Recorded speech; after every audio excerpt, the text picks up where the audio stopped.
One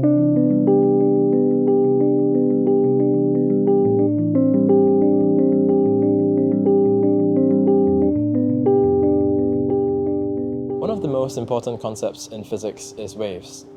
Waves are around us in our everyday life, from the waves that we see on the surface of water to even light itself, which is what we used to see.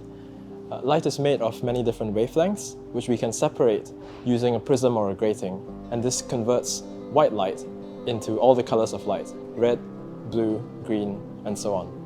In the same way, most sounds that we hear are made of different frequencies.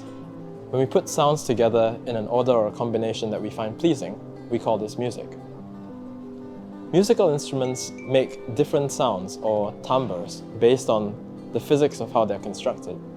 We can see this if we look at a spectrogram, which is a way of splitting up sound into its different frequencies, the same way that we can split up light into different colors.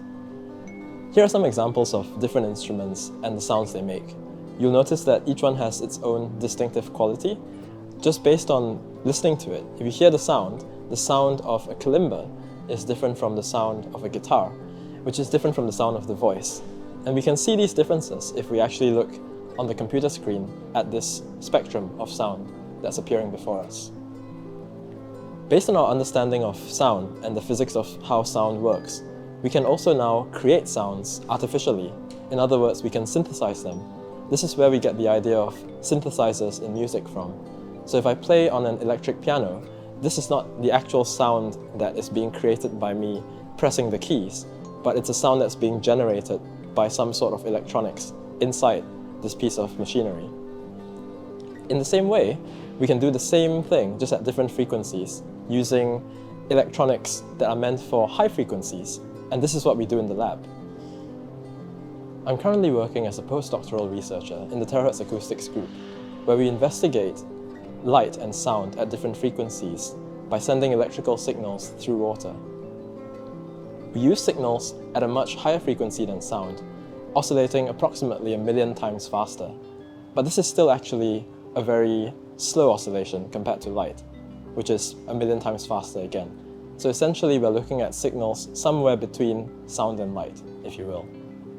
This research topic is interesting to us because it allows us to explore the foundations of the physical world around us. What really is light and what is sound, and how do they interact? Can we convert sound into light? Can we convert light into sound? We don't really know this, but that's why we're doing this research. And one of the interesting outcomes that might appear is that we might be able to develop devices that are based on water, which carry electrical currents or electromagnetic signals, and are more compatible with biological organisms.